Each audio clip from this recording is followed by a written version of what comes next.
Acenas Villanueva, your Binibini 18 from the province of Misamis Oriental. Wow. Hello. Unang tanong, Mama, bakit sumali ka sa Binibining Pilipinas? Sumali ako sa Binibining Pilipinas because I believe that Binibining Pilipinas is a great platform for my personal advocacy. So, which is influencing young people like me to be the voice of this generation, for we are the future leaders of our country. Next one. Next question. So, Ma'am, second question, ano sa tingin mo ang kaibahan mo sa ibang candidates? So, what makes me unique among all the candidates is that I am a person for others. I am equipped with competence, conscience, and commitment. So, all I want to do is to set example and make a difference for the greater glory of God. Next question.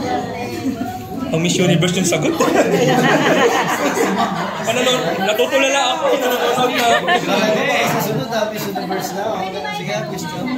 Matanong pa kayo guys, pangan. Actually, sige.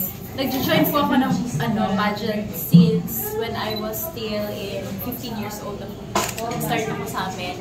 From barangay pageant up to municipality. And then last year, nag-join ako Miss Philippines Earth 2023. So I also represented Misamis Oriental.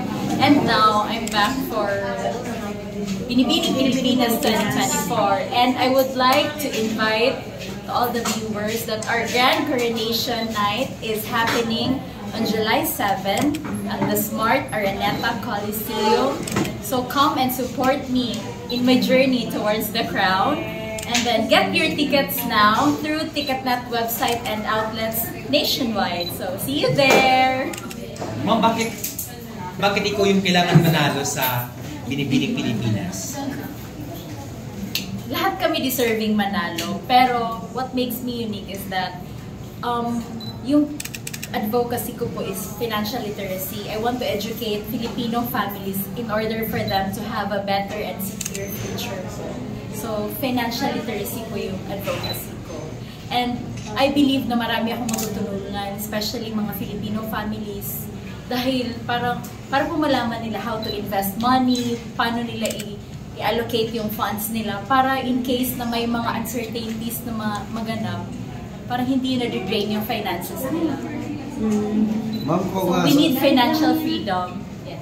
Ma'am, kung sakaling nga ikaw ang papalari na manalo bilang Binibining Pilipinas sa 2024, anong mga program ang gusto mong gawin sa ating mga mamamayan? Okay, so i-educate ko po sila about financial literacy.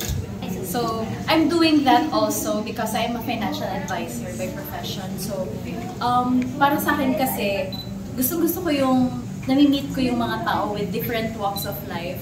Tsaka di ba nag-share sila sa akin ng kanilang mga personal na mga experiences. So, dun pa lang parang makaka-share ako kung paano nila i-weigh in ang kanilang life or like most especially sa when it comes to financial stability.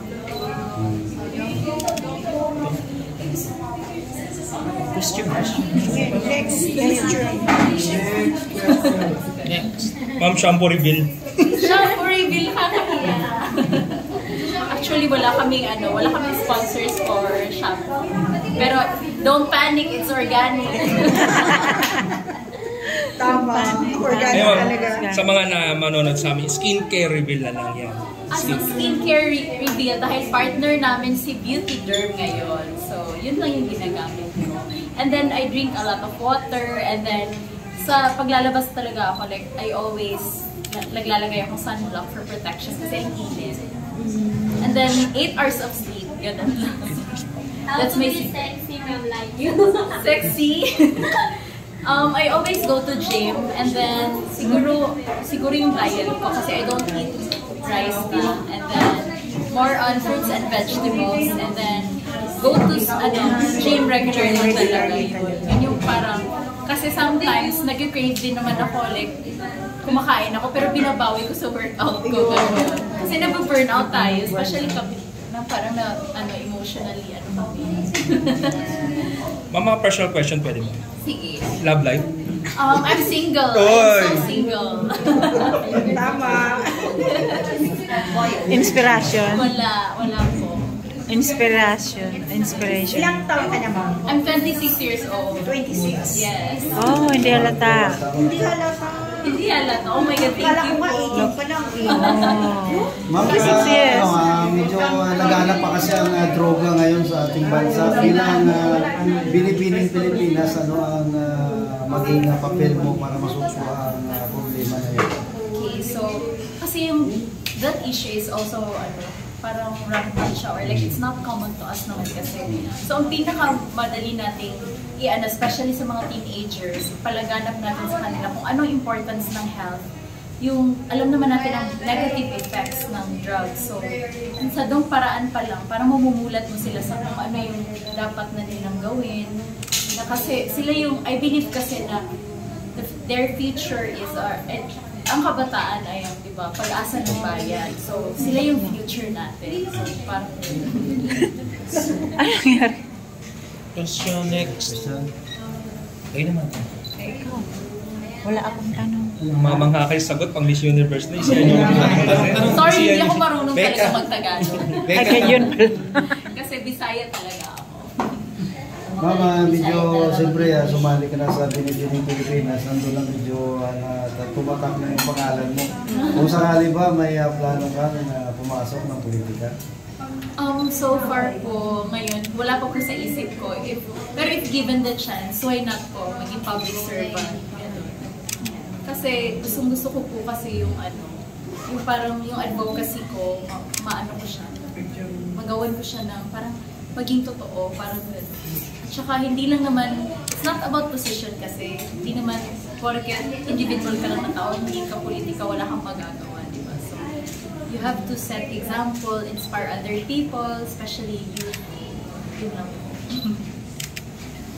Ano na? Next Thank you. question. Ma'am, para sa'yo, ano po yung mas mahalaga? Diploma po o diskarte?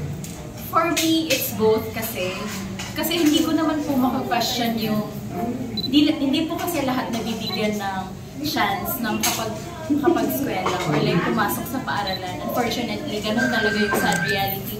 Kung may mga scholarship man, iba sometimes pili lang. Yung para sa mga matatalino lang. Pero I'm so grateful din sa happy din ako sa government ngayon. Parang ang dami nilang nagpapalaganap sila ng scholarship programs.